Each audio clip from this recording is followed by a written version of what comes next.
Dear students, now we will verify whether our partial costs are tally with our total cost, manufacturing cost.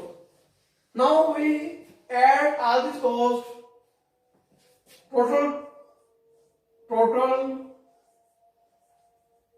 of goods manufacturing per unit, cost of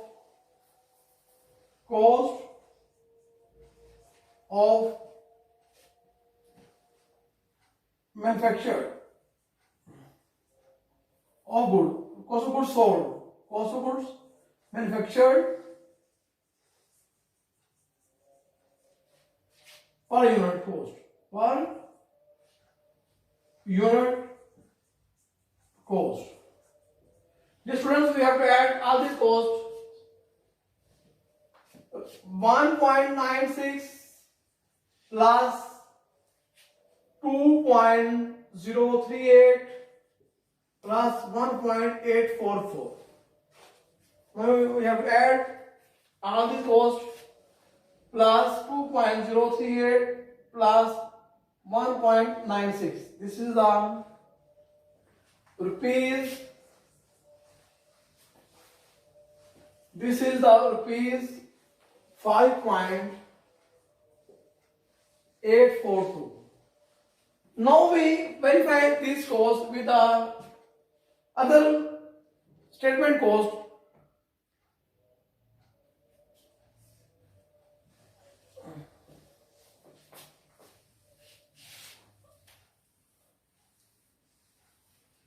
In our cost of goods manufactured source statement, the cost of goods manufactured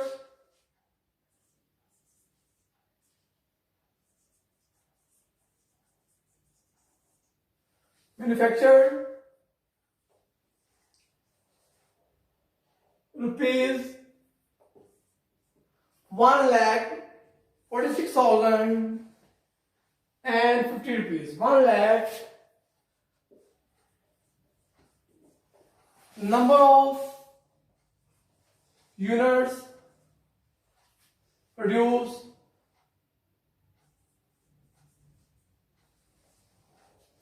25,000 units. 25,000 units produced. Yes.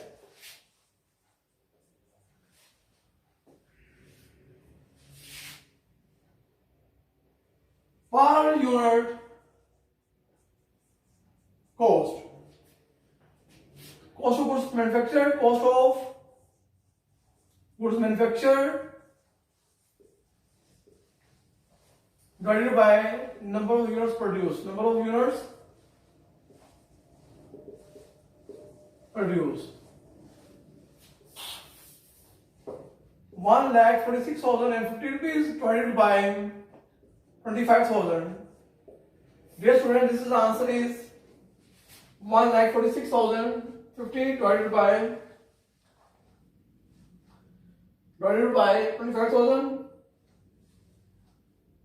This is the same answer, rupees 5.842. Dear student, this is the verification about this question. Either in individual cost, the sum is equal to the statement cost. Answer 5.842. This is the per unit cost in the combination of material cost, labor cost, and FH cost. This is equal to this cost. This is the verification. This shows that our answer is correct. Thanks.